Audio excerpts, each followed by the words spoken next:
En 1998, j'étais en Allemagne, à Kassel, à un grand rassemblement où il y avait des ulama. Je me suis assis avec un savant de Kassel, on discutait connaissances, c'était de Paris, moi je suis de Massy. Et puis je me dis, on discutait comme ça de fil en aiguille sur la foi, sur la connaissance, sur des histoires. Il m'a raconté une anecdote qu'il a appris dans sa propre ville. Elle a fait le tour de la ville. Il m'a dit, dans ma ville, tu sais, il y a un homme et une femme musulmanes, sont mariés. Alhamdulillah. Et puis, cette femme était très généreuse. Ça s'appelle l'altruisme, la générosité. Elle n'a pas la main dans sa poche, elle a la main sur le cœur. Son mari était quelqu'un de avare. Que voulez-vous? Que Dieu nous protège de l'avarice. C'est un cancer, de toute façon. Et ils étaient chez eux en train de manger, quand tout d'un coup, quelqu'un tape à la porte. Son mari lui dit, mais qui nous dérange à cette heure-ci? On est en train de manger, c'est le repas, c'est le soir. Il lui dit, bah, tu peux aller voir? Sa femme a dit, j'y vais. Et ensuite, sa femme, elle y va, et c'est un mendiant qui tape à la porte et dit, Fils sabilillah.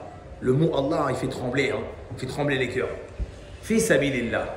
Elle était mal à l'aise, elle connaissait son mari. Elle dit, je vais demander. Et quand elle va voir son mari, elle dit, c'est qui? C'est un homme qui demande un peu quelque chose. Il dit, ça va pas, non? On est en train de manger. Allez, qui ne nous dérange pas. Le mendiant, il a entendu.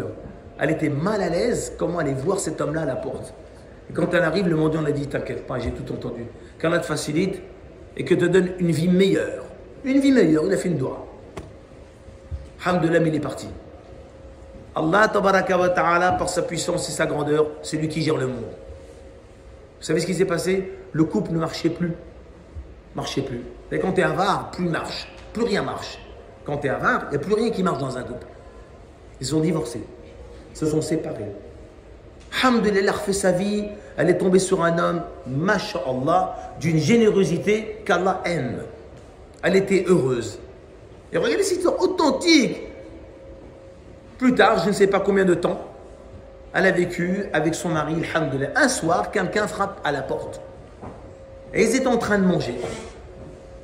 Son mari dit, mais c'est qui frappe à la porte à cette heure-ci?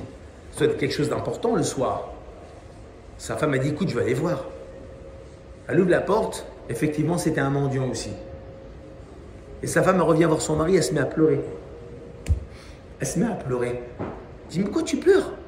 C'est quelqu'un qui a faim et qui demande, prends, donne le poulet, donne la viande, donne le manger. Allah, il va donner. La baraka, vous ne savez pas c'est quoi la baraka. On ne sait pas c'est quoi la baraka. Donne, Allah, il va donner. Pourquoi tu pleures?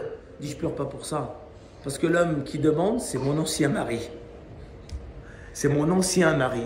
Vous avez vu? Et quand tu es avare, c'est pour ça, c'est un danger. Personne va ramener un centime dans sa tombe. On va tout laisser. Si vous connaissez quelqu'un qui ramène avec lui quelque chose, c'est inimaginable. On va tout laisser. Mais il faut investir pour le meilleur, pour l'akhira.